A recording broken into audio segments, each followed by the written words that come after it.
हाँ तो प्यारे बच्चों नमस्कार। अपन इस फाइल के अंदर कंटिन्यू करेंगे। मध्यकालीन राजस्थान में तो अपन सार्थक फैक्ट दे रहे थे अजमेर के, ठीक है, मल्टीपल चॉइस क्वेश्चन एमसीक्यू के रूप में। क्वेश्चन नंबर 22 पिछली फाइल के अंदर अपन देख चुके हैं क्वेश्चन नंबर 1 से लेकर 22 तक, ठीक है। अब अपन देख रहे हैं क्वेश्चन नंबर 22 से आगे। आ जाओ, क्वेश्चन नंबर 22 क्या बोलता है? विख्यात स्मारक अढ़ाई दिन का झोपड़ा या तत्कालीन संस्कृत महाविद्यालय का निर्माण किसके द्वारा कराया गया था, है ना। अढ़ाई दिन का झोपड़ा पूछ रहा है या तत्कालीन संस्कृत महाविद्यालय।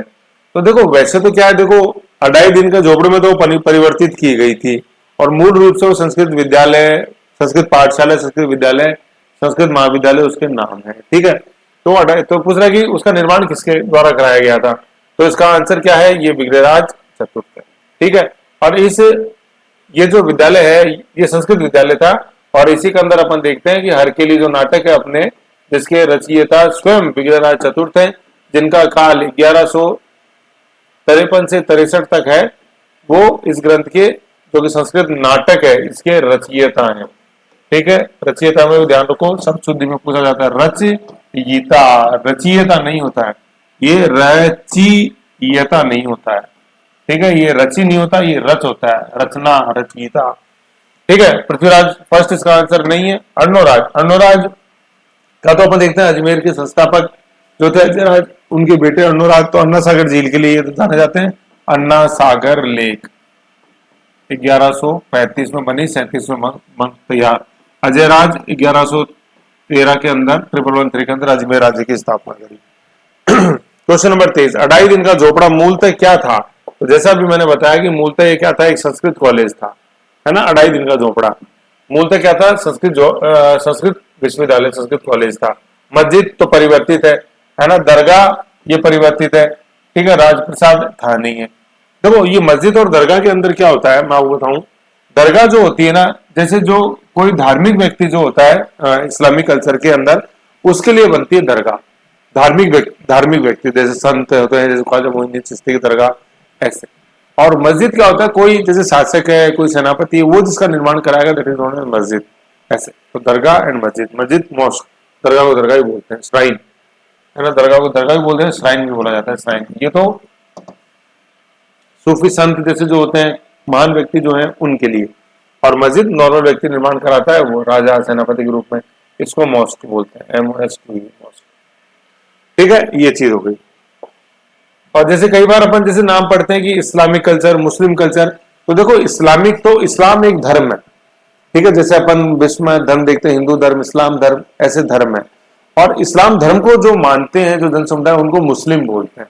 जैसे हिंदू धर्म है, हिंदुओं को मानने वाले हिंदू कहलाते हैं, ऐसे ही मुस्लिम जो समुदाय है वो इस्लामिक कल्चर को मानता है, ठीक है। तो इस्लाम वो धर्म पैगंबर मोहम्मद से जो शुरू हुआ, है ना, बहुत ही रिच धर्म, संस्कृति के अंदर अपन देखते हैं रिच संस्कृति के रूप में, फिर गंगा जमुनी संस्कृति के रूप में भारतीय संस्कृति उससे आगे बढ़ी, ऐसे।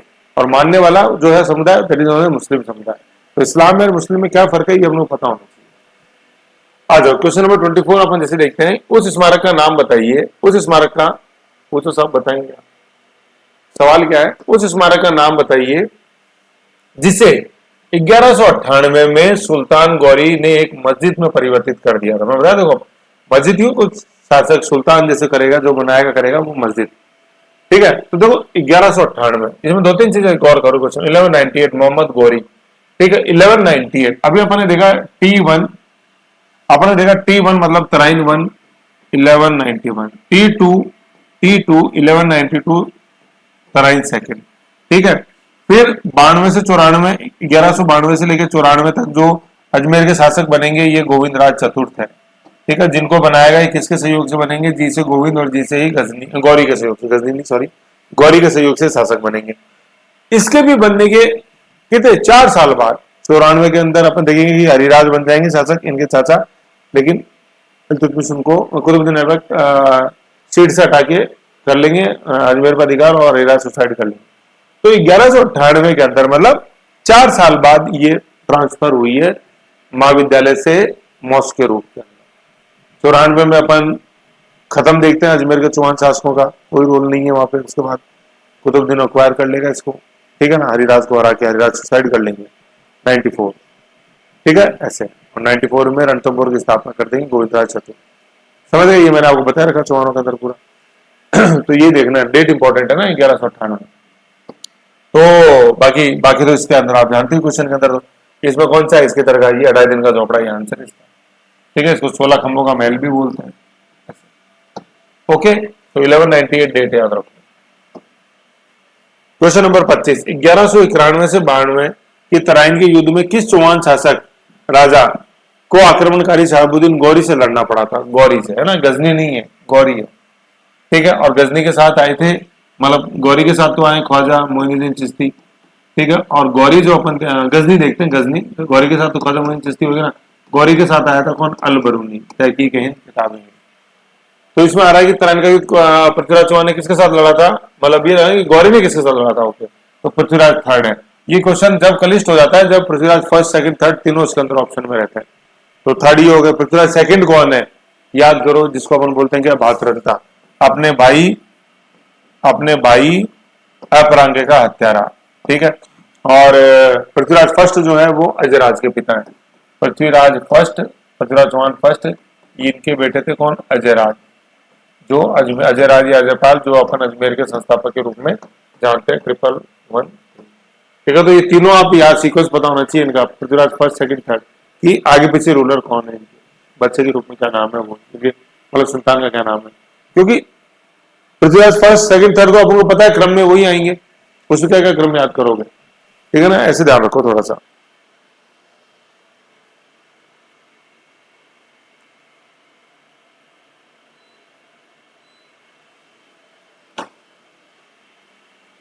ओके, ये हो गया। कौन सा देखा अपने? आप क्वेश्चन नंबर 26 देखते हैं। अब तराइन के आएंगे लगातार। सुल्तान मोहम्मद गौरी को वर्ष 1191 किसी भी पराजित किया, लेकिन वो 1192 में वो उससे हार गया। तो वो कौन था इसके अंदर भाई? क्या गौरी ने किसको पराजित? पहले तो गौरी, ये याद है, मोहम्मद गौरी को वर्ष 1191 में किसने पराजित किया, लेकिन 92 के अंदर वो उससे हार गया। तो कौन थे? पृथ्वीराज थर्ड थे। तो पृथ्वीराज, ऐसे क्वेश्चन का आंसर लगाओ तो चेक कर लिया करो कि ये थर्ड ही होना चाहिए, ये सेकंड फर्स्ट नहीं हो जाना चाहिए ऐसे। क्वेश्चन नंबर 27, किस चौहान शासक ने 1192 एडी में तराइन का दूसरा युद्ध लड़ा? दूसरा, तो पहला और दूसरा लड़ने वाले एक ही थे, पृथ्वीराज चौहान थर्ड, है ना। इसमें एक अच्छा फैक्ट याद रखो, T1 और T2 में जो उनके सेनापति थे, फर्स्ट के अंदर मारे जाएंगे कौन? खांडे राव। ठीक है, और दूसरे के अंदर माने जाएंगे जीजाजी कौन? सामंत सिंह मेवाड़ी। पूरा लिखो, है ना, सामंत सिंह क्या? मेवाड़ी। ठीक है, मैंने बोला जीजाजी, पृथ्वीराज चौहान थर्ड के जीजाजी मतलब बहन के हस्बैंड, बहन कौन? पृथ्वी बाई प्रभा, पृथ्वीराज चौहान थर्ड की बहन, और जिनका विवाह होता है मेवाड़ में सामंत सिंह के साथ। तो सामंत सिंह लड़ने आते हैं अपने पृथ्वीराज चौहान के साथ में सेकंड ट्राइन में, और वहां ये मारे जाते हैं। ठीक है, ये फिर नेक्स्ट क्वेश्चन देखते हैं। ये आ गया 27 हो गया। क्वेश्चन नंबर 28, क्वेश्चन नंबर 28 और नेक्स्ट देखते हैं क्वेश्चन नंबर 27, किस चौहान शासक ने 1192 एडी के अंदर तराइन का दूसरा युद्ध लड़ा था?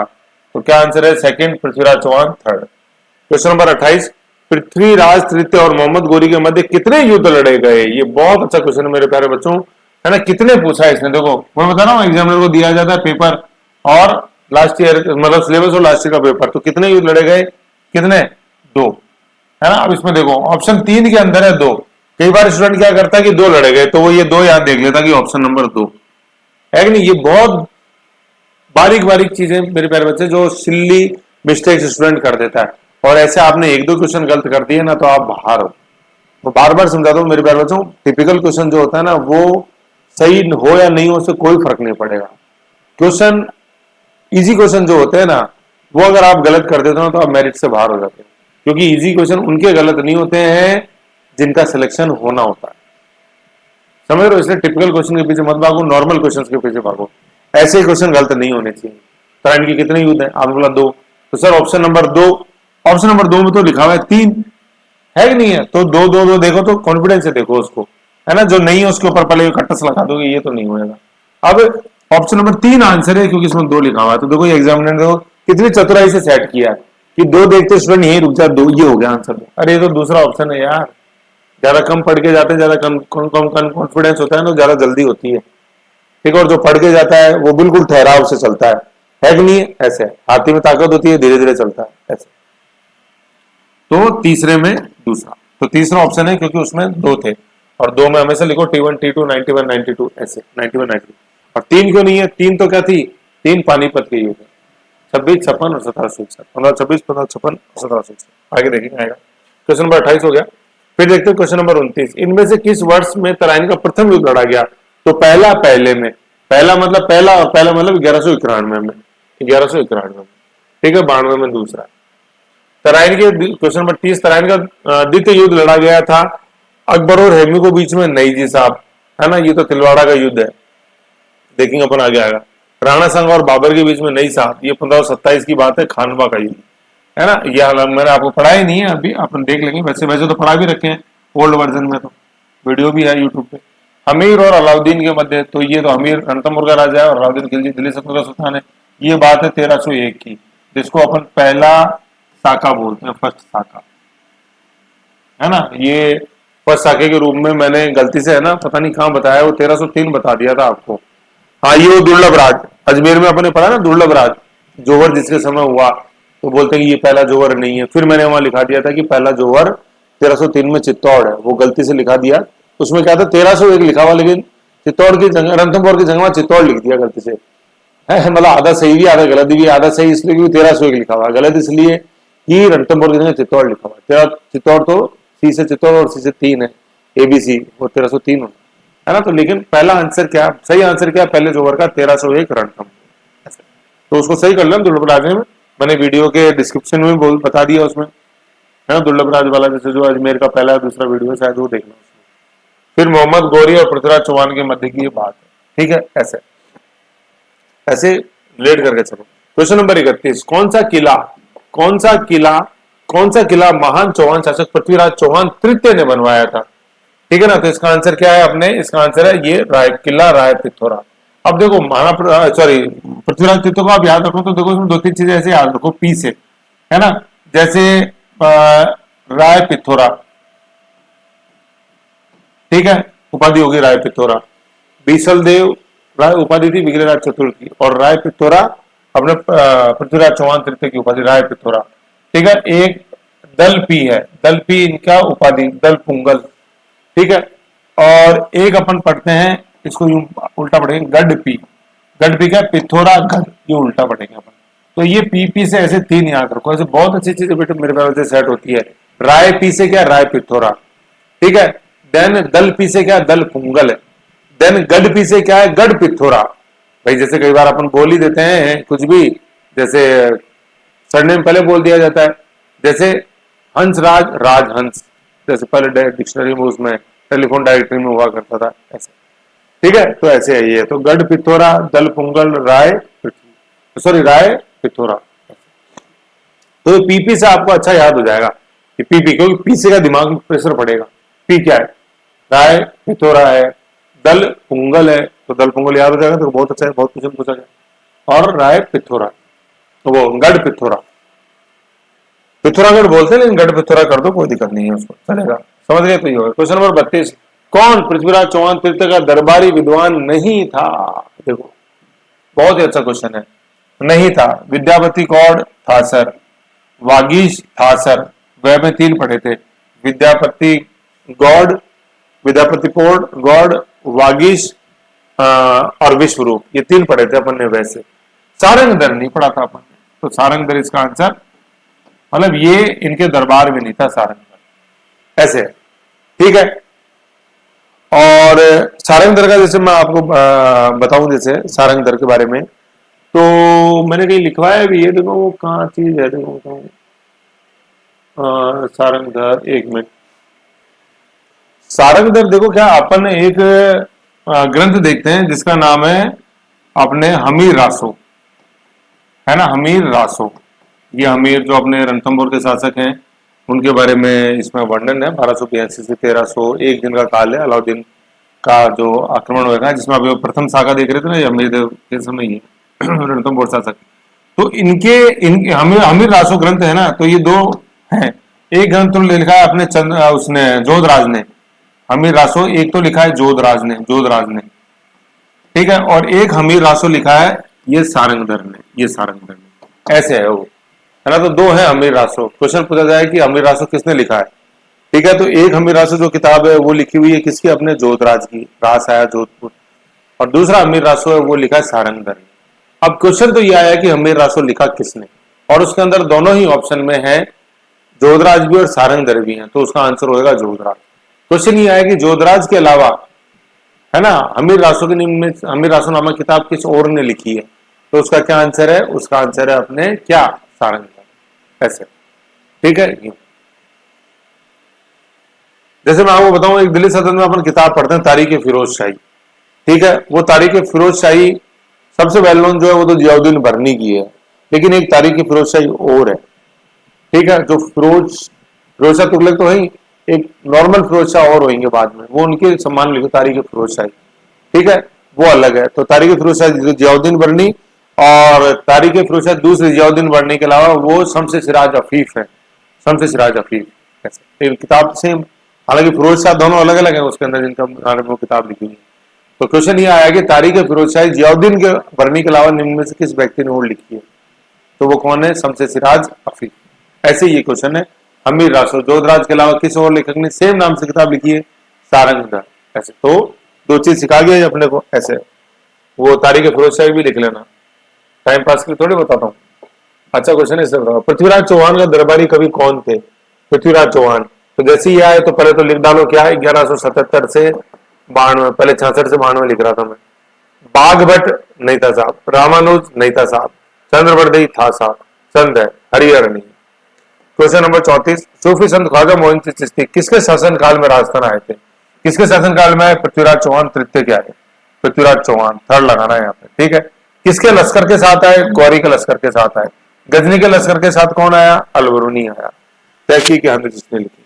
क्वेश्चन नंबर 35, कदमवास या केवास किस राजा के समय उसके मुख्यमंत्री थे, ये याद रखो मेरे प्यारे बच्चों, कदमवास या केवास तो है ही, दो चीजें और याद रखो, ये राठौड़ खेमे का था, ठीक है, ये मुख्यमंत्री था, सेनापति नहीं था, सेनापति भुवनमल गुजराती है, ठीक है, और इसके साथ साथ जो और थी सबसे इंपॉर्टेंट वो थी कर्पूरी देवी, कर्पूर देवी, ठीक है। कर्पूर देवी कौन थी, ये महाराणा प्रताप की माता जी थी, ठीक है ना। और महाराणा प्रताप की जो सॉरी गलती हो गई, महाराणा प्रताप नहीं, पृथ्वीराज चौहान था, बहुत ही अनर्थ हो गया, है ना। लेकिन अब वो जब महान व्यक्ति होते हैं तो सारे एक साथ घूमते हैं दिमाग में, है ना, इसके लिए बहुत बहुत माफी चाहता हूँ, ठीक है। ये है ना कदमवास राठौड़, वो क्या महाराणा प्रताप कैसे सीन में है मैं आपको बताऊं। जैसे कदमवास राठौड़ बोला तो मैंने बोला भुवनमल गुजराती, मेवाड़ी, गुजरात के नजदीक मेवाड़, तो वो असर आता है, माफी चाहता हूँ, है ना। कर्पूरी देवी कौन, अपने पृथ्वीराज चौहान थर्ड की माता जी, है ना, और पृथ्वीराज चौहान थर्ड के पिताजी सोमेश्वर, तो सोमेश्वर और कर्पूरी देवी राजा रानी, समझ गए, इतना है। तो ये तीन चीज याद रखो, कदमवास राठौड़ मुख्यमंत्री और कर्पूरी देवी संरक्षक, इनकी अपने पृथ्वीराज चौहान माता जी, और भुवनमल राठौड़ वो सेनापति था, ऐसे।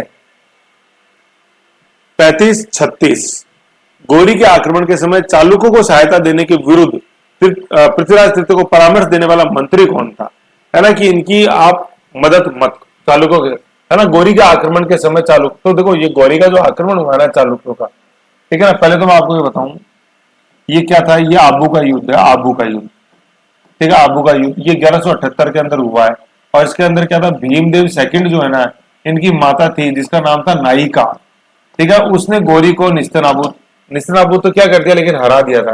निस्तनाबूद तराइन के फर्स्ट में थोड़ा ना आता है, ठीक है। तो ये भीमदेव सेकंड की मां ने उनको गौरी को हरा दिया था आबू।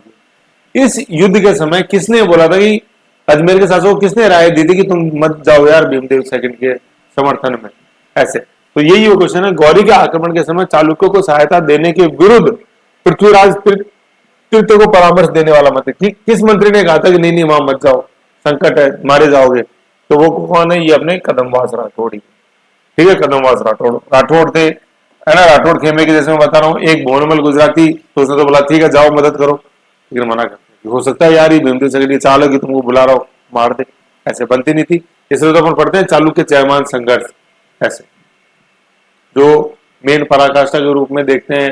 भाई शुरू तो विग्रहराज सेकंड से हो गया था जब सूरत के अंदर आशापुरा माता का मंदिर बनाया, लेकिन अपन पराकाष्ठा देखते हैं कि क्या कि अपने कामराज जो कि सोमेश्वर के भाई थे उन्होंने हत्या कर दी थी प्रताप सिंह सोलंकी। फिर उनके बेटे भीम सेकंड ने हत्या का बदला लिया, पिता की हत्या का, सोमेश्वर की हत्या कर दी। फिर पृथ्वीराज थर्ड ने लड़ाई लड़ी सोमेश्वर, और इससे पृथ्वीराज थर्ड ने लड़ाई लड़ी अपने भीमदेव सेकंड। मैंने नीचे बताया था कल, आप फोटो दिखाई, बेटा सहन नहीं करेगा। ठीक है, अब 37 नंबर आगे क्वेश्चन। कर्पूरी देवी किस राजपूत शासक की माता थी? तो अभी गलती के लिए मैं माफी मांग ही चुका हूं।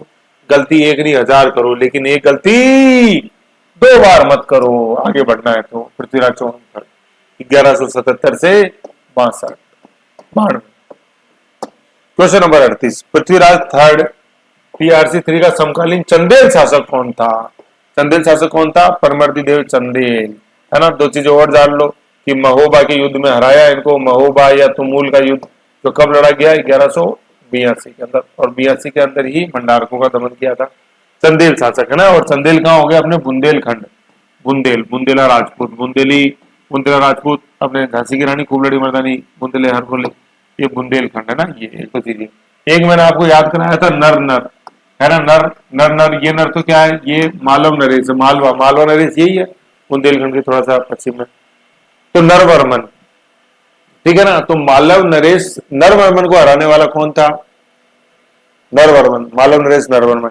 एक नर, ये एक नर अपन ये देख रहे हैं, ये नर क्या है? ये नरपति नाल है, बीसल देवरासो, विग्रहराज चतुर्थ, ठीक है। और तीसरा नर अपन देखते हैं, ये पर है, ये परमर्दी देव चंदेल, ये पृथ्वीराज चौहान, ठीक है। ये है अपने नरवर्मन, मालवा नरेश नरवर्मन।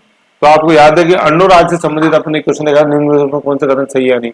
तो गलत कथन गलत है जिसमें लिखा होता है अर्णोराज मालवा नरेश नरवर्मन को हराने में असफल हुआ, जबकि इन्होंने मालवा नरेश नरवर्मन को हराया था। ये कौन है? अर्णोराज, वही अन्ना सागर झील के निर्माता। अर्णोराज के बारे में कथन थे ना वहां, गजनियों को हराया, बिल्कुल सही है। पिता पुत्र के द्वारा हत्या हुई अर्णोराज, बिल्कुल सही है। और एक कथन और था उसके अंदर, हाँ, जैसे सिद्धराज की पुत्री से विवाह हुआ था कंचन देवी गुजराती, वो सही। और अर्णोराज का सही कथन एक हो रही है, मालवा नरेश नरवर्मन को हराया था। तो मालवा के देखो नर और पर, नर से नरवर्मन, अर्णोराज, पर से परमर्दी देव चंदेल, पृथ्वीराज चौहान, ऐसे याद रखो नर नर पर। और वो तो याद है ही, कवि केली नहीं सॉरी, कटी कवि केली किरात सोम नर जिन धर्म, विग्रहराज चतुर्थ हो गया। 38 हो गया। 39 39, पृथ्वीराज चौहान तृतीय का समकालीन चालुक्य शासक कौन था? समकालीन तो कौन है साहब? भीमदेव फर्स्ट नहीं साहब, ये तो गजनी की 16वीं रेड हुई थी ना 1025 में, तब थे। भीमदेव सेकंड था, है ना, ये है।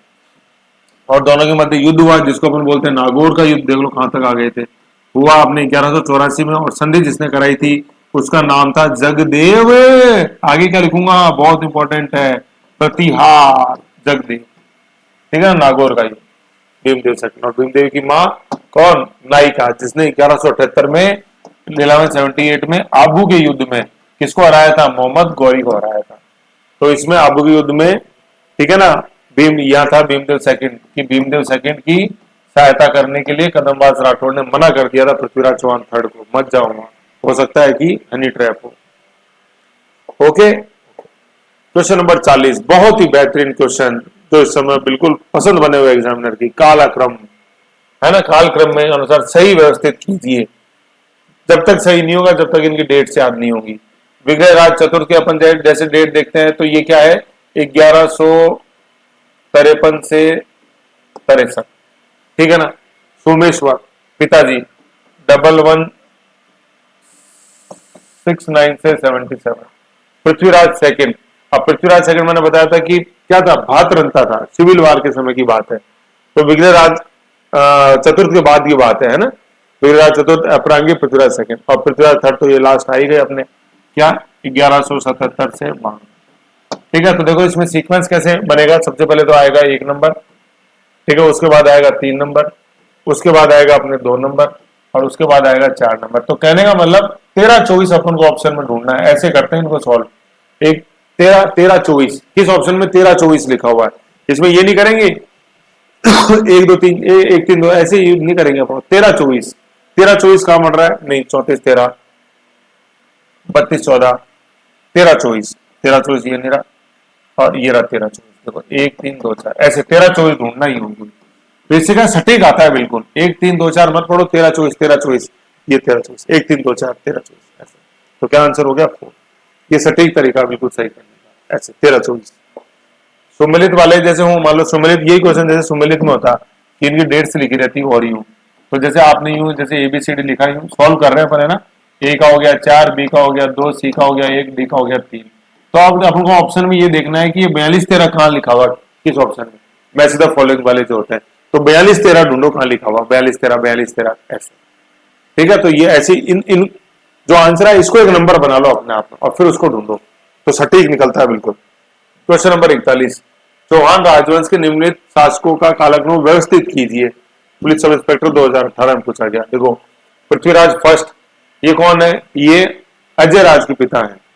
फिर आ रहा अजय राज, तुम्हें बताया अजय राज के पिता ही है। ठीक है, तो पृथ्वीराज फर्स्ट का तो काल नहीं पता, लेकिन अजय राज का भी काल चलो नहीं पता, लेकिन तो पता ही कि 1113 के अंदर अजमेर बसाया। अर्णोराज अजय राज के बेटे हैं और विघ्नराज चतुर्थ क्या है, अर्णोराज के बेटे हैं। तो पेरेंट्री देख लो, ऐसे मदद करता है। तो इसमें अपन को क्रम क्या देखना चाहिए, 1 2 3 4, है ना। 12 34 1 2 3 4 1 2 3 4 नहीं है, 13 13 14 ये 12 34 ये आ गया आंसर। 12 34 12 34 1 2 3 4 4। क्वेश्चन नंबर 42, चौहान राजवंश के शासकों का कालक्रम व्यवस्थित कीजिए, है ना। सही क्रम बताओ। ठीक है, सही कालक्रम बताओ। तो देखो पृथ्वीराज थर्ड, ये तो सबसे लास्ट में आएंगे। अर्णोराज अपन देख भाई, पृथ्वीराज थर्ड तो अपन जैसे तराइन, एक ही इवेंट याद रखो ना, तराइन है तो 1191 से याद रख लो। अर्णोराज अपना पता है अन्ना सागर झील 1135 है। ठीक है, अजय राज अजमेर की स्थापना 1117। विजयराज चतुर्थ से जैसे अपन तारीख में ध्यान रखना चाहें तो तारीख से तो नहीं बैठेगा, लेकिन पेरेंट्री जैसे अपन ने देखा तो उसके अंदर अपन ध्यान रख सकते हैं। तो इसमें अपन क्या देखते हैं, इसमें सबसे पहले कौन आए, अजय राज आए 2, फिर अपने अर्णोराज के बेटे विग्रहराज, और फिर सोमेश्वर और पृथ्वीराज तक। तो ये 23 41 में देखो किधर है, 23 41 नहीं है, ये नहीं है, 23 41 ये आ जाए 2 3 4 1 23 41 तीन आंसर ऐसे। ठीक है, तो ऐसे अपने MCQ क्वेश्चन अपन ने यहां तक ये देखे। ओके, तो एक एक क्वेश्चन पे ठहराव के साथ अपन ने पूरा स्टडी किया है। तो ऐसे आप पढ़ो इनको बिल्कुल ठहराव के साथ, जल्दबाजी में मत पढ़ो, कुछ नहीं समझ में आएगा। फिर देखो फिर क्या है, एक थोड़ा सा अपने क्वेश्चन बैंक और आया अच्छा, जिसके अंदर वैसे तो क्वेश्चन नॉर्मल है, ये आंसर छुपा लेते हैं, है ना। क्वेश्चन इसमें नॉर्मल है, इसमें कुछ कुछ अच्छे क्वेश्चन है, देखो वो मैं आपसे डिस्कस करना चाहूंगा, है ना। इसके अंदर कुछ अच्छे क्वेश्चन हैं, वो मैं आपसे डिस्कस करना चाहूंगा, जैसे मैं आपको बताऊं। एक क्वेश्चन नंबर 8 है, क्वेश्चन नंबर 8 मैं लिख रखे हैं। क्वेश्चन नंबर 8 देखो, ये देखो किस शिलालेख में सांबर एवं अजमेर के चौहानों को वत्स गोत्रीय ब्राह्मण बताया हुआ, ये तो वत्स है ना। तो देखो इसमें ब्राह्मण तो है नो डाउट, तो ब्राह्मण देखते हैं अपन, गोपीनाथ शर्मा दशरथ शर्मा, अपने आरजी भंडारकर, कायम खा रासो, है ना, कायम रासो, पिंगल सूत्र, वो नहीं बात है, यहाँ पे है वत्स गोत्रीय। तो वत्स गोत्रीय आ जाए तो क्या बिजोलिया आंसर, ठीक है ना, ये देखना इसमें। तो ये बता रहे बिजोलिया शिलालेख, और जहां बिजोलिया आ जाए 1170 संस्कृत लोलक लिखा करो। बाकी तो देखो इनमें क्वेश्चन नॉर्मल है। अब मैं आपको एक बार बता देता हूँ, है ना, इनको आप पढ़ना है ना, आराम से तसल्ली से बैठ के पढ़ना। मैं आपको स्क्रीनशॉट दिखा देता हूँ, 1 से 4 तक का स्क्रीनशॉट ये लो, ठीक है। लिखना इन क्वेश्चन को खुद।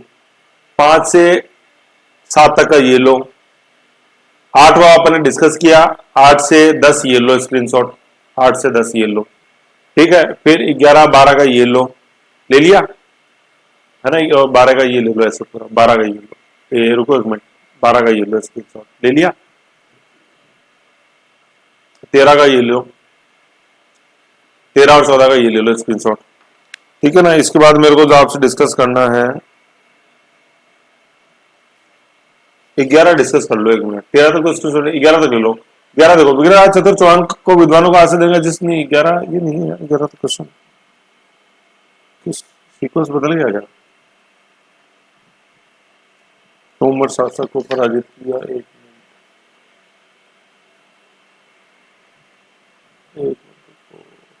हाँ ये है क्वेश्चन नंबर 9 है ना, ये है क्वेश्चन नंबर 9।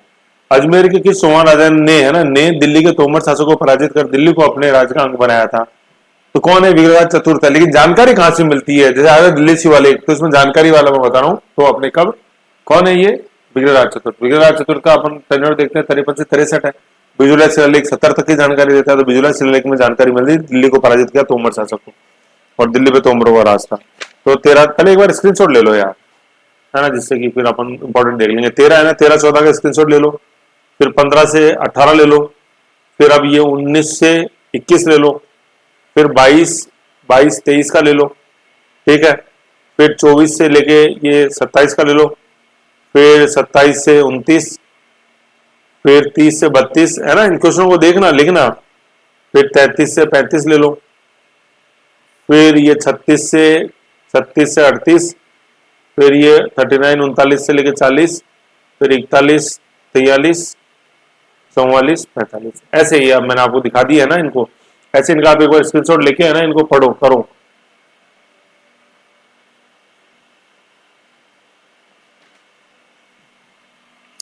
क्या बता रहा था मैं? हाँ, अच्छे क्वेश्चन जो है ना 11वां 9वां नंबर देख लिया। फिर इसके बाद देखो एक है क्वेश्चन नंबर 15। अरे सीक्वेंस थोड़ा आगे पीछे हो गया, एक मिनट। कौन पृथ्वी का समकालीन शासक नहीं था?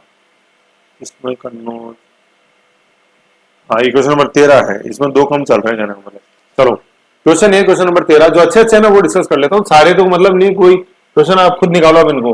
कौन पृथ्वीराज चौहान तीर्थ के समकालीन शासक नहीं था? कन्नौज का गैरवाल शासक था साहब, अपन देखते हैं कि संयुक्ता वाला इशू इससे संबंधित है।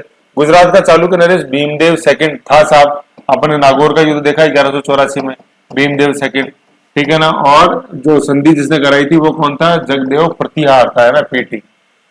गौर प्रदेश का शासक मोहम्मद गोरी था साहब। दिल्ली सुल्तान इल्तुतमिश नहीं था, देखो बहुत अच्छा क्वेश्चन है ना। इल्तुतमिश 1206 से चालू है, 1206 से 1210, 1210 सॉरी 10 से 1210 से 36, 1206 से 1210 कुतुबुद्दीन ऐबक है, और 10 से 36 इल्तुतमिश है, 10 से 36 और 36 से 40 रजिया,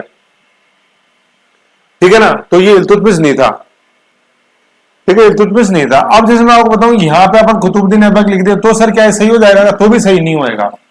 कुतुबुद्दीन भी जो था 1206 में बना था दिल्ली सल्तनत का शासक, सुल्तान नहीं शासक। सुल्तान तो पहला इल्तुतमिश था। क्यों था इसके लिए जानकारी के लिए देखो दिल्ली सल्तनत का पहला वीडियो गुलाम वंश का, ठीक है ना। तो दिल्ली सल्तनत, दिल्ली सुल्तान, ठीक है ना, ये है। तो इस समय बस गौरी ही सही रहेगा, दिल्ली सल्तनत ना इल्तुतमिश सही है ना कुतुबुद्दीन सही है।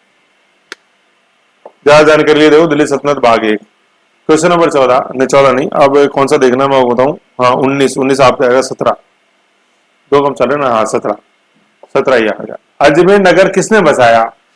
सर पता है हमें अजय राज, लेकिन देख इसमें बिड़ते ही ये लिखा हुआ मेरे प्यारे बच्चे, इसमें पाल भी लिखा हुआ, अजय पाल। और कई जगह क्वेश्चन आया हुआ अजमेर किसने बसाया, और वहां ऑप्शन में अजय पाल है, अजय राज था ही नहीं, अजय पाल सही है। तो मैंने बताया था अजय राज और अजय पाल दोनों हो तो अजय राज सही आंसर है ना। 1113 1113 के अंदर, ठीक है। अब यहाँ पे दोनों है तो ये अजय राज इसका आंसर लगाना, अजय पाल नहीं लगाना। बिड़ते स्टूडेंट अजय पाल लिखाएगा, लगाएगा तो गलत हो जाएगा। ओके, तो मैं बता रहा हूँ अच्छे अच्छे क्वेश्चन बताता हूँ। क्वेश्चन नंबर आपके आएगा 20, दल पुंगल, है ना। दल पुंगल विश्व विजेता की उपाधि किसने धारण करी? तो दल पुंगल, है ना, आ गया। ऐसे है, मैंने आपको बताया था उसमें अपन देख रहे थे सारा। दल पुंगल का पहले तो मतलब विश्व विजेता, और मैंने बताया था देखो, मैंने पी लिखना बताया था आपको, तो मैंने बताया था कि राय पिथौरा पृथ्वीराज थर्ड की उपाधि है। फिर दल पुंगल, ये भी पृथ्वीराज थर्ड की उपाधि है। फिर एक था गढ़ पिथौरा, ठीक है ना, ये किला है या शहर है दिल्ली का पहला जो उन्होंने बनाया था ठीक है, ये है। तो पी याद रखो। तो ये हो गया ना Prithviraj Chauhan third, PRC third हो गया। तो 3 पी मैंने बता दिया ना, P1 P2 P3, राय पी, गढ़ पी, राय पी, दल पी, गढ़ पी, राय पिथौरा है, दल पुंगल और गढ़ पिथौरागढ़। ये पी और ये पी कॉमन है, ये राय पिथौरा है, ये पिथौरागढ़, गढ़ पिथौरा। ओके, पिथौरा थर्ड, ये हो गया। फिर मेरे को आपसे डिस्कस करना है क्वेश्चन नंबर 25। बाकी तो आप खुद देखना है ना, अच्छे अच्छे खुद देखो यार। निम्न में से किस प्रशस्ति में सीकर में स्थित हर्षनाथ के मंदिर का निर्माण अलहट द्वारा किया जा रहा था? चौहानों का वंश क्रम है ना। देखो ये अलहट तो जैसे क्या है, अपन आगे पढ़ेंगे, ये अपने मेवाड़ का शासक है अलहट। अपने वो जो पढ़ते हैं ना अंतरराष्ट्रीय विवाह, लक्ष्मी देवी, हुनराज कुमारी, हरिया देवी की वाइफ, ब्यूरोक्रेसी का जनक, ये वो अलर्ट है, मेवाड़ का शासक है ना। तथा चौहान वंश क्रम का दोनों है इसमें अंदर, ये मेवाड़ का भी है और चौहान वंशावलियों का भी उल्लेख है। ठीक है, ये हर्षनाथ प्रशस्ति है अपने सीकर के अंदर। तो अच्छा क्वेश्चन है, याद रखो 25 नंबर। फिर मैं आपसे डिस्कस करूंगा सर 26 नंबर। 26 नंबर क्या बोलता है, निम्न में से किस चौहान शिलालेख में किसे मतंगा कहा हुआ, मैं तय नगा मतंगा, हाथी के समान शक्तिशाली। ये नहीं है क्वेश्चन कि गर्जन मारतंगों को हराया किसने। ठीक है ना, तो गर्जन मारतंगों को तो हराने वाले अपने अजयराज हैं, भाई वहां तक घुसे आए थे तो उनको हंसाया था। गजनी से जो है हाथी पे बैठे, गर्जन मारतंगों पे विजय जिसने पाई, तो यूं लिखा होता माइक्रो में, अजयराज में विजय और अपने गर्जन मारतंग, ये मैंने आपको पढ़ा। यहाँ क्वेश्चन ये कि मतंगा उपाधि किसकी थी, हाथी समान शक्तिशाली, तो जिसने सूरत में मंदिर बनाया, जो सूरत के तत्कालीन गुजरात के शासक, सूरत गुजरात के शासक मूलराज फर्स्ट को हराएगा, मूलराज फर्स्ट प्रथम, वो कौन था, वो था विग्रहराज सेकेंड। ठीक है ना, ये विग्रहराज द्वितीय की उपाधि है। 3 आंसर है इसका 26 का। ठीक है, और सीक्वेंस में जैसे मैंने आपको बता ही रखा है, तो कोई ऊपर वाले सीक्वेंस भी याद रखो आपने, क्या कि दुर्लभ डीजीसी, दुर्लभ गुवक चंदन, उसके बाद आएंगे वाकपति, ठीक है, वाक किया जिनके बेटे ने और पहुंच गया नाडोल पाली। फिर आएंगे क्या, विग्रह, अलग अलग किया, मतलब विग्रहराज सेकंड है ना, गुजरात से जाके लड़ लिया ना, मूलराज फर्स्ट को हरा दिया, और ये मतंगा तुमने उपाधि ले ली ऐसे। और फिर इसके बाद आएगा अपने गोविंद, है ना, गोविंद थर्ड, और फिर पृथ्वीराज फर्स्ट ऐसे। पृथ्वीराज फर्स्ट के बेटे थे अजयराज, अजमेर संस्थापक अजयराज या अजयपाल। क्वेश्चन नंबर, एक मिनट रुको, मतंगा मतलब 26 देख लिया ना अपन ने, अब देखते हैं 31। किसका शासनकाल चौहान शासनकाल काल का स्वर्ण काल था। तो स्वर्ण काल के लिए कौन जानते हैं अपन, विग्रहराज चतुर्थ को। क्यों, क्योंकि दिल्ली तक सबसे पहली बार दिल्ली को जीत के बनाने वाला कौन था, विग्रहराज चतुर्थ। दिल्ली को तोमरों को हराया, दिल्ली इंपॉर्टेंट सीट थी तोमरों की, और जानकारी कहां से मिलती, बिजोलिया शिलालेख से मिलती। ये विग्रहराज का सबसे बड़ा इंपॉर्टेंट अचीवमेंट है। फिर अपन विजय देख, मतलब इनका वो देखते हैं सांस्कृतिक, तो याद करो वही क्या, कटी कवि, कटी बंधु, कवि बांधव, केली हरकेली, किरात अर्जुन, मतलब शिव अर्जुन के भारवी की रचित जो रचना है उससे मेल खाती है। फिर सोमदेव, नरपति नाल्य, बिसल देव रासो, देन जिंदत सूरी, धर्मघोष, ये सारा है ना। तो ये इसलिए स्वर्ण काल है अपना कौन, बिसल देव है ना। इसमें देखो पूछा गया ये, अब वो नहीं लिखा हुआ आंसर, क्या विग्रहराज चतुर्थ, विग्रहराज चतुर्थ नहीं लिखा हुआ, तो देखो कितना अच्छा क्वेश्चन घुमाया, बिसल देव, विग्रहराज चतुर्थ, बीसल 20 विग्रह कर दिया ना अपन ने, बताया मैंने। तो अब स्वर्ण काल है तो भाई विग्रहराज चतुर्थ का काल भी पता होना चाहिए अपन को, तो 1153 से 63 उनका काल है ना। 1133 से 53 तो पिताजी है कौन, अर्णोराज, ठीक है, और 53 से 63 बेटे जी हैं विग्रहराज चतुर्थ। ठीक है, विग्रहराज चतुर्थ और सेकंड विग्रहराज द्वितीय और फोर्थ को अच्छी तरह देखो कंपेरेटिवली, बताया मैंने अच्छी तरह। 33 देख लिया, ये देखो, ये देखो, अब 33 देखते हैं 33। किस चौहान शासक ने पुष्कर में वराह मंदिर का निर्माण कराया था, है ना, पुष्कर में वराह मंदिर का निर्माण कराया था। तो ये वही शासक है जिसके पिताजी पुष्कर कोणकण तीर्थ में संन्यास लेकर चले गए, संन्यास लेकर मतलब राजपाट छोड़कर चले गए थे, हैं पुष्कर में, तो वो तो पिताजी हैं। फिर वो बेटे जी उनके लिए वहां मंदिर बनाएंगे, तो पुष्कर में वराह मंदिर, भाई पुष्कर फेमस हो गया ना, तो पिताजी आ गए, तो पिताजी तो कौन, अजयराज, संन्यास ले लिया था, वहां जाके गए, ठीक है, फिर 40 उम्र में मृत्यु हुई, तो उनके बेटे जो अर्णोराज है उन्होंने वहां वराह मंदिर बनाया पुष्कर में, ठीक है ना। अजमेर के अंदर तो पंच मंदिर बनाएंगे यही अर्णोराज, और पुष्कर में वराह मंदिर अर्णोराज, और अर्णोराज का काल 1133 से 53, याद रखो, ठीक है, ओके। अर्णोराज के अंदर अपना आंसर है, आंसर क्या है, ये अर्णोराज। यहाँ देखो इधर उधर ग्रीन टिक लग गया होता, ये आ गया। फिर नेक्स्ट मैं आपसे डिस्कस करना चाहूंगा इसमें क्वेश्चन नंबर 37। वैसे इजी है लेकिन एक बार देख लेते हैं। मोहम्मद गोरी का शासनकाल कहाँ फैला हुआ था, भारत के उत्तर पश्चिम क्षेत्र में, ईरान में, जम्मू कश्मीर, मध्य एशिया में। इसका आंसर भारत के उत्तर पश्चिमी क्षेत्र है ना, नॉर्थ वेस्ट, अपने अफगानिस्तान की तरफ, अफगानिस्तान और हिंदू कुश पर्वतमाला उधर। हाँ, क्वेश्चन नंबर 39 बहुत अच्छा क्वेश्चन है, डबल टिक लगा हुआ आगे। क्या क्वेश्चन है, देखो बड़ा अच्छा क्वेश्चन मैंने बता रखा है कि पृथ्वीराज, 1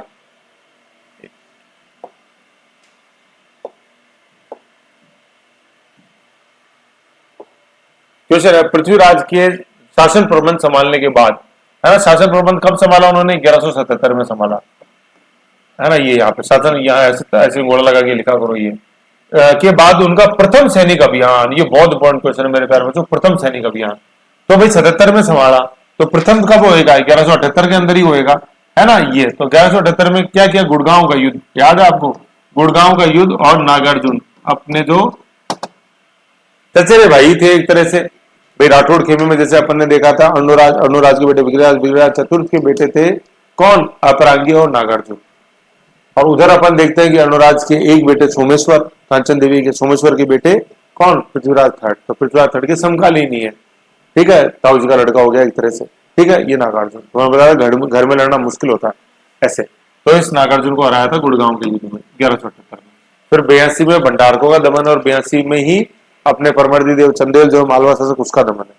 और 1184 में नागौर के युद्ध लड़ा भीमदेव सेकंड के साथ, जीते या हारे इसका अंदाजा इसी बात से लगा लो कि भीमदेव ने नागौर के अंदर, नागौर तक आकर पृथ्वीराज थर्ड से युद्ध किया था। और ये भीमदेव सेकंड वही है जिसकी मां ने और भीमदेव सेकंड ने मिलकर गौरी को 1178 में आबू के युद्ध में परास्त किया था। भाई 1178 में पृथ्वीराज चौहान तो लड़ रहा है किससे? अपने भाई नागार्जुन से। और इसी समय 1178 में ही गुजरात के शासक भीमदेव सेकंड प्लस उनकी मां कौन? नायिका, किसके छक्के छुड़ा रही है? मोहम्मद गौरी के छक्के छुड़ा रही है। ऐसे हार गया था मोहम्मद गौरी से युद्ध में, क्वेश्चन देखा था अपन ने, है ना। तो ऐसे याद रखो, अच्छा क्वेश्चन था, प्रथम सैनिक अभियान किसके अगेंस्ट में। एक है क्वेश्चन नंबर 41, है ना, जो अच्छे वही बता रहा हूँ आपको, बाकी तो नॉर्मल है, अपन कर चुके चर्चा। पृथ्वीराज तृतीय किस वर्ष अजमेर के शासक बने? किस वर्ष, है ना। तो देखो इसमें अपन को पता है कि 1177 आंसर है, लेकिन ये ईस्वी है ना। अब देखो यहाँ क्या लिखा हुआ, विक्रम संवत 1177। 1177 को अगर अपन विक्रम संवत में चेंज करेंगे तो अपन को 57 जोड़ना पड़ेगा। 7 और 7 14, 4 और 12, हासिल लगी 1 3 और 1 1 और 1, ये 1134 विक्रम संवत है, समझ गए। ऐसे सर 57 क्यों जोड़ा? इसके लिए एक आर्ट एंड कल्चर वाली के अंदर वीडियो अपलोडेड है, 69 नंबर है, उसको देखो। AD2 BC क्या है, उसमें टाइम वेस्ट होगा। शक संवत तो 1177 में अगर अपन 78 जोड़ेंगे प्लस करेंगे, क्यों जोड़ेंगे क्यों घटाएंगे? देखो राजस्थान आर्ट एंड कल्चर का वीडियो नंबर 67 और 79। तो ये कितना हो जाएगा? 8 और 7 15, हाथ से लगी 7 और 14 1 15, हाथ से लगी 1 2, और ये 1255 क्या है? शक संवत है। तो मैंने जो बताया ना 1177, ये ईस्वी है, ये ईस्वी सन है, ये सन है ना। मैंने तो जितने भी पढ़ाए हैं नोट्स में, जितना भी सारा मैंने तो ईस्वी यूज किया है, जहां ये नहीं लिखा हुआ वो भी ईस्वी है, ठीक है, ऐसे ध्यान रखना अपन। तो क्या है इसका आंसर? 3 है। स्टूडेंट क्या करेगा? जल्दबाजी में 1177 देखा और ये अरे काका वो तो देख पहले उसके विक्रम संवत लगा हुआ है, इसको देख इसके आगे शक संवत लगा हुआ है। 1177 होने से क्या हो गया? ठीक है ना। ऐसे ही जैसे अपन बोलते हैं छप्पनिया का अकाल कब पड़ा, तो छप्पनिया का अकाल 1899 के अंदर पड़ा था, है ना। ईस्वी है ये, ईस्वी 1899 ईस्वी। तो सर फिर इसको छप्पनिया क्यों बोलते हैं? क्योंकि इस समय विक्रम संवत था 1956। कैसे सर? इसमें 57 जोड़ेंगे अपन, है ना, ये तो ईस्वी सन है, ये तो सन है, ठीक है ना। इसमें 57 जोड़ा तो आ गया 9 और 7 16, हाथी लगी 1 9 और 5 9 और 1 10 और 5 15, हाथी लगी 1 8 और 1 9 और 1956, ये विक्रम संवत है। तो ये है छप्पनिया का काल, जो छप्पनिया का काल ऐसे, है ना, जो 1956 विक्रम संवत में पड़ा था। तो क्वेश्चन यही आता है कि छप्पनिया का अकाल किस सन में पड़ा था, तो उसमें यूं लिखा रहता है 1956 ईस्वी है। तो स्टूडेंट देखते हैं छप्पनिया का अकाल 56 में तो पड़ेगा साला, 54 में थोड़ी पड़ेगा। तो इतना इजी क्वेश्चन नहीं है मेरे प्यारे बच्चों। वो ईस्वी में क्या सन है? वो 1899 ईस्वी है। 56 तो वो विक्रम संवत है। तो दुनिया बहुत कातिल है, इतनी मासूम नहीं है, स्ट्रॉन्ग मानो, ठीक है, समझ गए। फिर मैं आपसे चर्चा करना चाहूंगा 44। सर सारे चर्चा करना चाहो ना, कर चुके यार पहले, क्या कर रहे हो वैसे? यही है, हाँ। चौहान वंश के संस्थापक वासुदेव की राजधानी क्या थी, है ना। अब देखो इसमें अजमेर सांबर, ये सांबर जैसे आ रहा है, लेकिन राजधानी देखो क्या थी, मैंने बताया था अहिछत्रपुर थी, है ना, अहिछत्रपुर, लेकिन ये इसमें ऑप्शन में नहीं है। तो ये वही है, जन्मतिथि नहीं लिख रखी, लेकिन पहला जन्मदिन लिखा हुआ है। 46 हो गया, ये अब खत्म हो गया, 44 हो गया ना, 44 क्वेश्चन है, ठीक है। ऐसे ही करके अच्छे क्वेश्चन थे जो मैं आपसे चर्चा करना चाह रहा था। तो इसके बाद तो ये नाडोल वंश के आ जाएंगे, उनको अलग देखेंगे। नाडोल तो देखो वही है ना, अपन ने पढ़ा था, कौन वाक करते करते जिनके बेटे पहुंच गए थे नाडोल, अजमेर से नाडोल वाक करते करते, तो वाकपति राज के बेटे, ठीक है ना, 1960-61 के अंदर लक्ष्मण सिंह नाडोल पाल की स्थापना करी ऐसे। ठीक है, तो ये देखो सार्थक फैक्ट्स की फाइल यहाँ कंप्लीट होती है। काफी अच्छे तरीके से अपन ने वन लाइनर भी मैंने बताने की कोशिश करी है, काफी अच्छे तरीके से एमसीक्यू देखो मेरे को जितना आता था, जितना मेरा एक्सपीरियंस था उतना मैंने करने की कोशिश करी है। बाकी आप जोड़ो यार ऐसे, ठीक है, करो, फिर अपन अब नेक्स्ट टॉपिक इसके अंदर देखते हैं। ओके, अच्छे से पढ़ो, सैंडविच अप्रोच में पढ़ो। सैंडविच अप्रोच कैसे कि आराम से देखो, करो सारी चीजें, फिर अच्छा आएगा। और थ्योरी को पढ़ो जैसे अच्छे, है ना, थ्योरी को अच्छा अच्छा पढ़ो, उसको और मजबूत बनाओ। सैंडविच अप्रोच में पढ़ो, ऊपर नीचे क्वेश्चन और बीच में थ्योरी। और थ्योरी जो आपके पास है वो मोर देन सफिशिएंट, मैं बता रहा हूँ, बहुत है वो आपको। आप ये जो आपको मैटर मिला वो ऐसे नहीं कि मैंने ऐसे उठाया और उसको बस लिख दिया कर दिया, नो, सारी बेस्ट चीजें उसके अंदर है। हर जितने भी अच्छी चीजें अच्छे हो सकती हैं, जितने भी अच्छे टीचर्स का आप नाम जानते हो, मैं जानता हूँ, उनको सबको मैंने मेरे कानों आंखों से देखा है, कानों से सुना है। हर अच्छी पुस्तक अच्छी से अच्छी लेके, चाहे वो हिंदी ग्रंथ अकादमी को, चाहे राजस्थान बोर्ड, चाहे सीबीएसई को, सबका मैटर इसके अंदर है। ठीक है ना, इतनी आसानी से वो नहीं बन गया ऐसे। जैसे आप देखना चाहोगे प्रमाण में आपको दिखाता हूँ, है ना, हालांकि मेरी ऐसे नहीं रहती कोशिश कि बखान करो अपना कुछ, लेकिन मैं बताऊं, देखो जैसे कुछ देखा करा, कुछ मैटर मिला कि नहीं यार देखो, और वो अपन अच्छा कुछ कर सकते हैं, देखो यूं ऐसे, ये टेबल, जैसे आपको जो टेबलें मिली हुई है, ये देखो ऐसे पास लाके दिखाऊं, ये देखो, मेरे को लगा कि नहीं यार स्टूडेंट को ऐसे टेबल के भी रूप में बना के दिखाएं तो ये अच्छा लगेगा। ये ऐसे टेबल देखो, ये टेबल जोड़ी हुई, ये देखो, ये गुजरात का मैंने कल बताया था, बेटा सेंड नहीं करेगा, ये ऐसे खुद बनाया पहले, फिर वो पेस्ट किया हुआ है वहां। ठीक है, ये देखो, मैं आपको बोलता रहता हूँ, ऐसे ऐसे देखो, ये ऐसे पेरेंट ट्री बनाओ, ये ऐसे मेरे खुद बनाया हुआ है, यहाँ देखो, ये दिख रहा है, और फिर वो उसको आपके सामने लेके आता हूँ। और ये टिक टिक देख रहे हो, क्वेश्चन से जैसे देखा कुछ अच्छा कॉन्सेप्ट, कोई हिंदी ग्रंथ अकादमी मिला, वो पेन से जो लिखा हुआ रेड पेन से फिर मतलब ऐड हो गया नोट्स में, टिक लगा रेड पेन से, ऐसे करके ये है। ठीक है, ये देखो, ये चारों तरफ से गिरा हुआ था पृथ्वीराज चौहान, ये वो मैप है जो फिर मैंने आपको मैप से डिस्कस किया। ये देखो, ये वो मैप था जो मैंने खुद बनाया हुआ है ऐसे, और फिर वो आपके सामने लेके आया। और ये देखो, ये देखो, मैं आपको बताऊं, ये देखो, ये फैक्ट्स दिख रहे हैं नीचे, ये सारे लिखे हुए, ये जैसे हिंदी ग्रंथ अकादमी किताब देखी, कोई क्वेश्चन देखा, अच्छा कॉन्सेप्ट मिला, फिर ये ऐड किए सारे आपके नोट्स में, ऐसे ये देख लो। तो यार तो ऑलरेडी ये इतना था, जितना मैटर ये पहले का तैयार है, तो मेरे पास 2017 से तैयार पड़ा, चाहता तो ऐसे देता आराम से। ये देखो, आप पूरा पन्ना देखो, सारे फैक्ट्स देखे, लिखे, करे, समझे, कहीं से मिला क्वेश्चन नहीं, स्टूडेंट को अच्छा समझ में आना चाहिए, तो देखो सारे ऐड हुए हैं ऐसे थोड़ी। ये देखो इधर ही पहले वाला तैयार था और ऐड ऑन किया ऐसे, ये देखो पूरा देखो, मतलब ये वो मेहनत मैं आपको दिखा रहा हूँ जिससे कि और कॉन्फिडेंस आया आप यूं। तो हालांकि कोई ऐसा नहीं है कि देखो मैंने, ये देखो आप ग्रेविटी देखो आप चीजों की, ऐसे नहीं है कि मैं यूं ऐसे आपसे बड़ी बड़ी बातें कर लूंगा और ऐसे आपको बता दूंगा फलाना टीम का, ऐसा नहीं है, कभी कोशिश नहीं है। देखो आप, ऐसे थोड़ी है सुबह 2-3 बजे उठ के और फिर सारा ही ऐसे मेहनत लगाई हुई है, तब जाके कहीं अपन बनते हैं। ये देखो पूरा पेज रीडिफाइन हुआ, ये देखो यूं, समझ गए ऐसे है।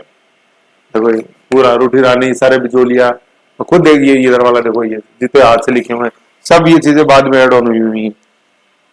और सीमा, टाइम की तो कोई सीमा ही नहीं, चाहे 1 बजे हो, चाहे 2 बजे हो, 3 बजे हो, 4 बजे हो, ऐसे, क्योंकि इस मेहनत से ही मतलब आपकी जैसे जो सक्सेस है वो डिपेंडेंट है, इसलिए इसमें कोई कॉम्प्रोमाइज मैं नहीं कर सकता। खुद की तैयारी में कभी कॉम्प्रोमाइज नहीं किया तो यार आपकी कैसे करूंगा, अब तो जबकि आप तो डबल रेस्पॉन्सिबिलिटी है मेरे ऊपर ऐसा। ठीक है ना, तो ऐसे अच्छे से करो। मैं तो बहुत बार कई बार बोलता हूँ कि यार शायद हमको ऐसी गाइडेंस मिली होती तो आज पता नहीं हम भी और कुछ ही होते, है कि नहीं है? लेकिन कोई बात नहीं यार, तो जैसे नहीं कहा, बहुत अच्छा कहा कि नदी की हर लहर को साहिल नहीं मिलता, किसी को जमी किसी को आसमान नहीं मिलता। वो बात तो सही है, मुझे कोई दिक्कत नहीं है इसमें, ठीक है, मैं खुश हूँ जो है भगवान ने दिया है, बहुत खुश है। लेकिन दुख इस बात का होता है कि इतना अच्छा देने पर भी स्टूडेंट, मैं पूछूंगा दलपुंगल कौन था, तो इसमें बताया विग्रहराज सेकंड, विग्रहराज नहीं सर, विग्रहराज फोर्थ, नहीं sir Prithviraj second, Prithviraj third पे तो पता नहीं घूम के कितनी देर बाद आएगा वो, तब दुख होता है। फिर मैं समझता हूँ कि यार गलत स्टूडेंट के हाथों में कि मेरे नोट्स पढ़े, गलत स्टूडेंट के कानों में मेरी आवाज पड़ी, गलत स्टूडेंट की आंखों के अंदर में समाया ऐसे। अरे लेकिन कोई नहीं, तैयारी करो, अच्छा बहुत अच्छा प्रमाण दिखाया यार, और शायद जहां तक मुझे ध्यान है ये फर्स्ट टाइम है जो मैंने प्रमाण दिखाया आप लोगों को। पूरी कल्चर हुई, मैंने कभी ऐसा कट पेस्ट नहीं दिखाया, मतलब कटिंग करी हुई ऐसे क्या उसके अंदर मेहनत, सर मेहनत करते हो तभी तो हम आपको सुनते हैं ऐसे, लेकिन बता कोशिश तैयारी करो अच्छी से। और एक बार इसको अच्छा कर लोगे ना तो फिर जिंदगी भरी चीजें आपकी हो जाएंगी। एग्जाम में अटेंडेंस लगाने की देर होगी और फिर देखना आपका रिजल्ट। अटेंडेंस लगा के आओ, पेपर सॉल्व कर आओ, मस्त आगे सो जाओ। रिजल्ट आएगा ना तो स्टूडेंट आपको, अपने दोस्त आपको ये फोन करेंगे भाई तेरा हो गया, वो आपसे ये नहीं पूछेंगे तेरा रोल नंबर बता, आपके रोल नंबर तो सब जानते हैं, है कि नहीं है। फिर आपको फोन करेंगे वो यार तुम्हारा सिलेक्शन हो गया। मतलब मैं आपको बताऊं, जब मेरा पहली बार कॉल हुआ था इंटरव्यू का 2008 के अंदर, तो मैं देशपाल जी की कोचिंग कर रहा था मैथ्स, है ना। हालांकि मैथ्स उस समय किसी काम की नहीं थी, लेकिन सर का बहुत अच्छा नाम था, अभी भी है नो डाउट। तो मैंने देखा मेरे घर के पास ही रहते थे, मैंने देखा चलो सर के पास पढ़ते अपन क्या है।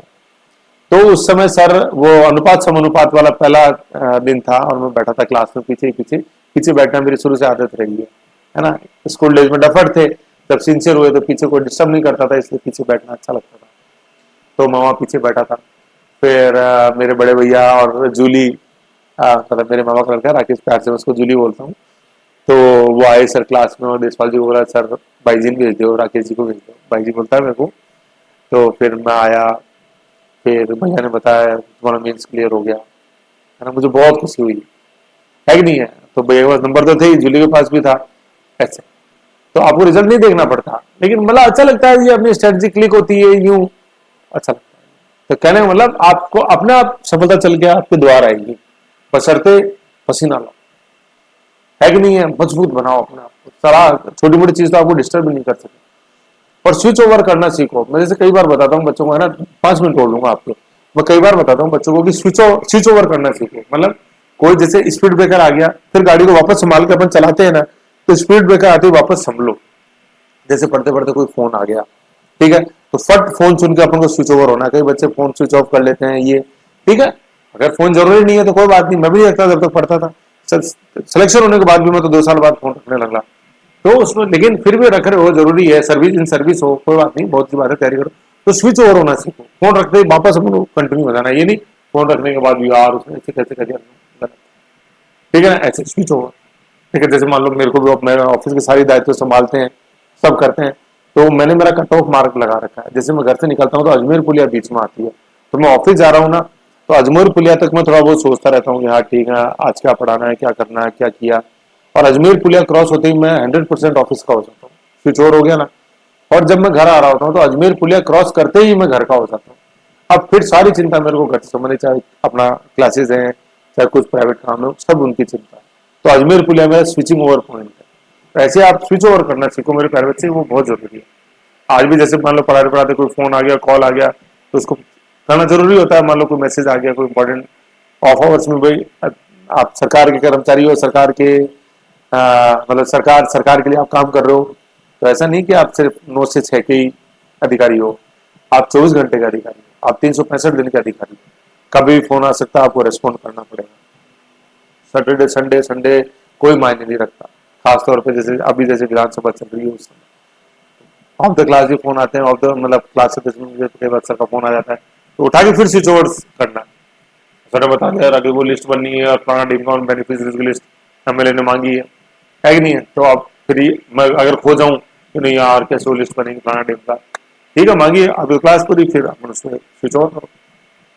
तो स्विच ओवर सीखो, स्विच स्विच ऑन ऑफ करते हैं ना, ऐसे स्विच होना सीखो। तो छोटी छोटी चीजें तो आपको मजबूत बनाएंगे, अंदर से मजबूत बनाएंगे। ठीक है, तो ये मेरे 5 मिनट खत्म हुए। Okay, tata bye bye.